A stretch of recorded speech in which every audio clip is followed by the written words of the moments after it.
For thousands of years, Aboriginal peoples have used drums to call on healing spirits.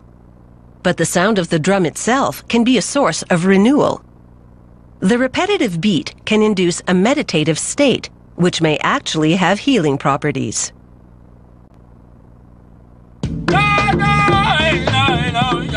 Today, a new generation beats the drum to heal body and spirit.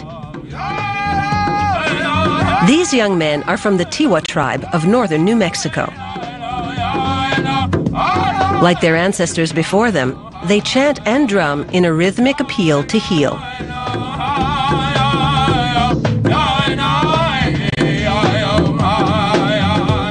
To make a healing drum, they start with pieces of pine or spruce, softwoods that are lightweight. The native craftsman creates an octagonal design and leaves the glued joints to dry. The next craftsman soaks a cowhide in water to make it soft and pliable. He drapes the wet hide over a drum frame, and as he does, he looks for cuts or thin patches. He arranges it so that any flaws aren't apparent. He then trims the hide. This particular drum is for powwows, so it's extra large. It's a two-sided version for a deeper tone. He pulls the wet hide to the desired tension and punches holes in the skirting. He hammers nails through the holes to tack the hide to the frame and cuts a scalloped edge. He then tacks the hide to the other side.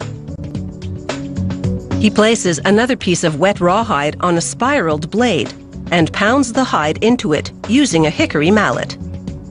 This slices the leather into a long, thin lace. He extracts the lace from the cutter. After softening it with water, he takes it outside. He wraps one end around a post and pulls, stretching the leather to remove slack. It breaks at any weak points, leaving the strongest parts. He now laces the leather drum heads to the frame. He cuts a slit in the end and pulls the rest of the lace through the slit to knot it to the drum head.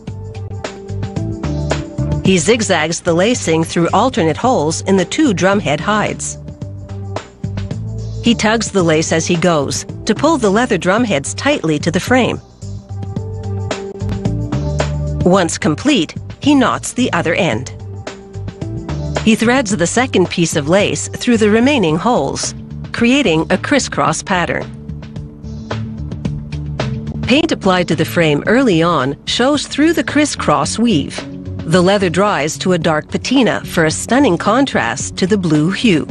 This double-sided drum is now ready for a powwow. To make a single-sided healing drum, they bend a piece of wood into a complete circle. A craftsperson signs and stamps the maker's information on the inside.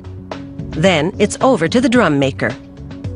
She pulls a wet hide to the wooden hoop and folds it under the rim, smoothing out any puckers. She punches holes for securing the drum head to the wooden hoop and slices off the excess hide. She's now ready to lace the drum head to the frame.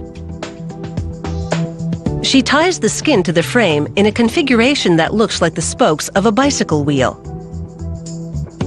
She pulls it tightly for the desired tonality. It's all in the technique. If she doesn't get it right now, the wet drum head will warp as it dries. The leather spokes meet at the center in a cross where the drummer will grip it. The leather darkens as it dries and the tension sets. She now weaves strips of tanned leather around the cross at the center.